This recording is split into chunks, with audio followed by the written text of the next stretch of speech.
Hello, I'm Angelina Mojica, certified family life educator and host of Good Morning Minutes on Facebook.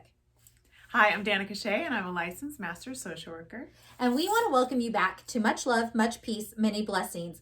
So, just picking up on our conversation on holistic living, we're going to dive in a little further and talk about mindfulness today and what is the importance of mindfulness, how can it be helpful, and how is it connected to holistic living.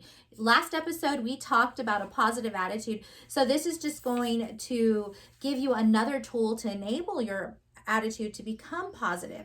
So Shay, what is mindfulness? What would you say that is? Yeah, that is a really good question. Mindfulness, is really just being aware of our body, of our thoughts, of our feelings, and just being in the present moment and not judging any of that. My thoughts and my feelings, just being aware and kind of being in that moment and just being very non-judgmental about it.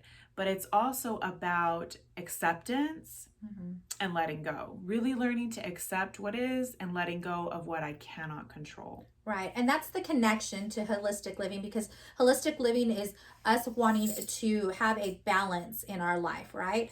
To have that acceptance. And in order to do so, we need to be aware. We need to be aware of our surroundings. We need to be aware, both external and internal, what we are doing, whether it's consciousness or subconsciousness. How are we acting in life? And sometimes when we aren't aware of our situations, that's where anxiety comes in, that's where stress comes in, just so many other things that hinder our ability to continue to self-improve, to continue to grow, to continue to change our perspective and implementing that positive attitude that we talked about last episode. Yes, definitely. That's so true.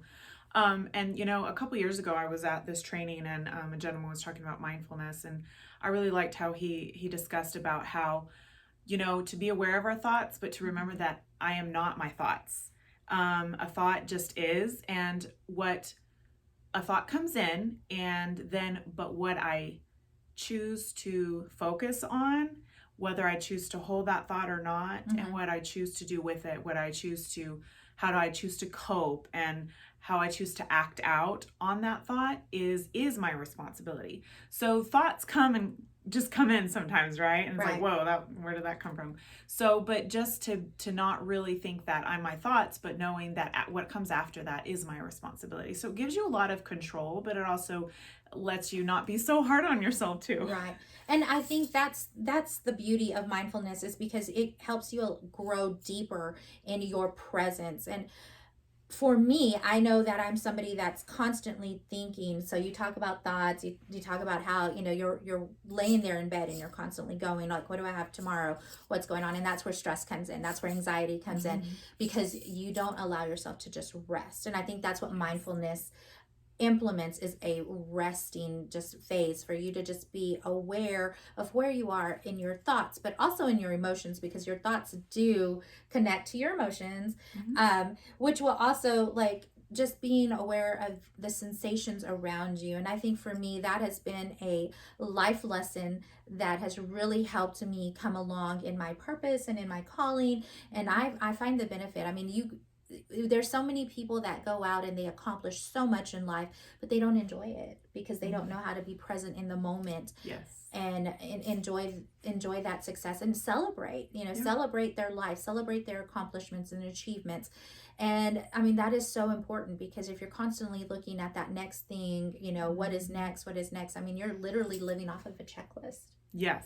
And when we live in the future, we live in anxiety, as I say. So, yeah, you're exactly right. I think that's huge. Mindfulness is just being in the present moment and learning to enjoy it and what is happening.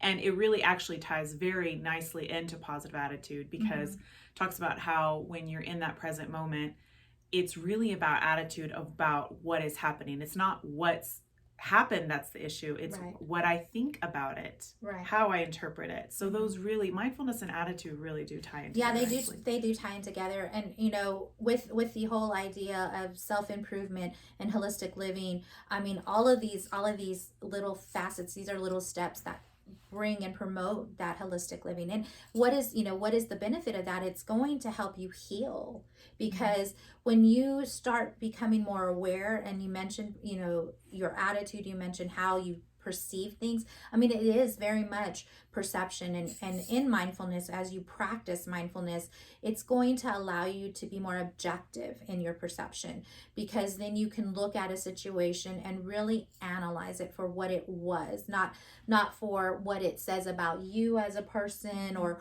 what it's saying about your situation. Because I know a lot of us, when we go through traumatic situations, or hit a situation that really hurts us internally, and hits our emotions, and we're sad and we're angry and we're just hurt, devastated, whatever the case may be, it is so hard for us to pull out of that, victim mindset. The world's against me. What am I going to do? Nothing works out for me. And that's not really true, because things can work out for you. You've got to pull yourself out of that situation and be able to see it for what it is. And you mentioned that. And I mean, that's going to help promote your stability in life, wouldn't you say?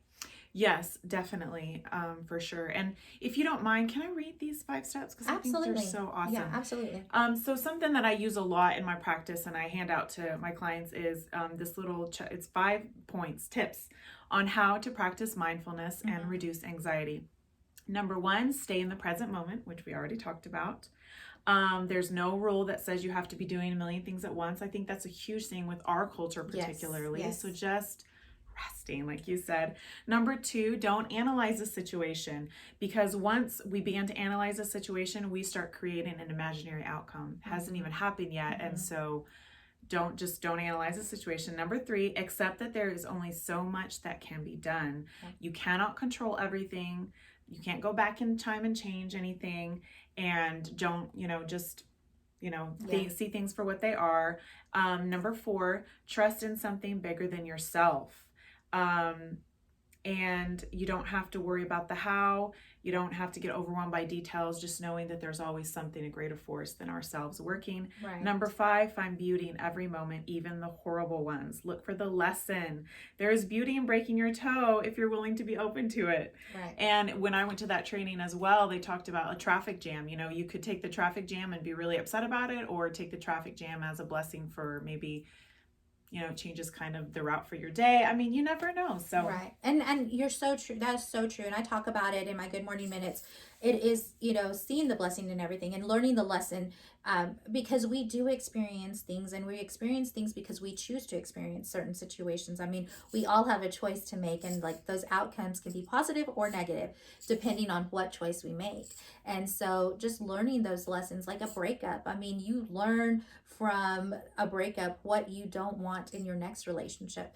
And so even though it may have been a hard situation, and even though there may be emotions tied to that, you still learn what you don't want. And so you grow in that aspect. Exactly.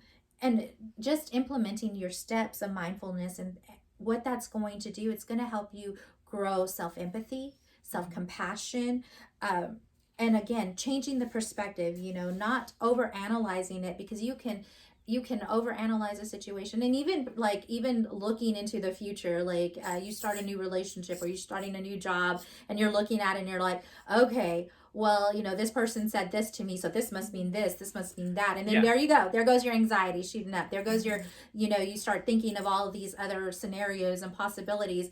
And it really is just bringing it back down into the present moment and understanding, let's look at this objectively. If a person says, hey, I really like your smile, I mean, that could be just that. They like your smile. It doesn't mean that they're attracted to you. It doesn't have to mean anything other than you have a nice smile, right? So accepting, and then allowing, just mindfulness will allow you to accept yourself for who you are. And that was in your steps as well. Being able to say, this is who I am, flaws and all, and be okay with that, because nobody is perfect. Nobody's perfect. And just enabling you to be more conscious of your choices. And that's really, I think, the key behind mindfulness, is just having that conscious awareness. And this is going to help you in how you interact with people, how you go about your day, in the goals that you set. If you're conscious of who you are, you're accepting of who you are, whatever your limitations are, wherever you want to develop and grow, mindfulness is going to help you do that because it's going to give you that conscious awareness. So it's a practice in our everyday living, bringing us back center, and again bringing us back to that balance, wouldn't you say? Yes, definitely. Definitely good stuff. Yes. And so, I mean, just kind of wrapping up again, mindfulness is encouraging us of the holistic living, of self-improvement, a positive attitude, and being present in our opportunities so that we don't lose opportunities, because we can be so guilty of doing that, almost sabotaging ourselves in a sense. So until next week, we will be talking about aromatherapy. So if you liked what you heard, give us a thumbs up, hit subscribe. I'm Angelina Mojica. I'm Danica Shea. Much love, much peace, many blessings.